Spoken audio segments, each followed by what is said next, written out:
In Flanders Fields, in the spring of 1915, shortly after losing a friend at Ypres, a Canadian doctor, Lieutenant Colonel John McCrae, who served in both South Africa and in the First World War, wrote his now famous poem after seeing poppies growing in battle-scarred fields. In Flanders Fields was first published in England's Punch magazine in December of 1915. Within months, this poem came to symbolize the sacrifices of all who were fighting in the First World War. Today, the poem continues to be part of Remembrance Day ceremonies in the United Kingdom, Canada, and other Commonwealth countries throughout the world. In America, we celebrate that day as Veterans Day to honor all who have served our grand nation in times of conflict and peacetime. In Flanders Fields, the poppies blow, between the crosses, row on row, that mark our place, and in the sky, the larks still bravely singing fly, scarce heard amid the guns below. We are the dead. Short days ago, we lived, felt dawn, saw sunset glow, loved and were loved, and now we lie in Flanders Fields. Take up our quarrel with the foe. To you from failing hands we throw. The torch be yours to hold it high. If ye break faith with us who die, we shall not sleep, though poppies grow in Flanders Fields. In part because of the poem's popularity, the poppy was adopted as the flower of remembrance for the war dead of Britain, France, the United States, Canada, and other Commonwealth countries. The symbolic poppy and John McCrae's poems are still linked, and the voices of those who died in war continue to be heard each Remembrance Day. The poppy is a symbol of remembrance and hope, including hope for a positive future and peaceful world. They're also a show of support for the armed forces community, those currently serving, ex-serving personnel, and their families, and a symbol of remembrance for all those who've fallen in conflict. The 11th hour of the 11th day of the 11th month, Armistice Day. Remembrance Day in Commonwealth countries, but here in America, Veterans Day. In 1921, an unknown World War I American soldier was buried in Arlington National Cemetery.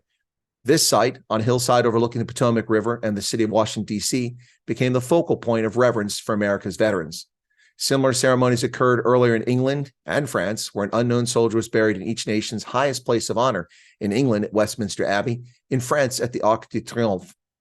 These memorial gestures all took place on November 11th, giving universal recognition to the celebrated ending of World War I, when the fighting ended at 11 o'clock on the 11th day of the 11th month, known as Armistice Day.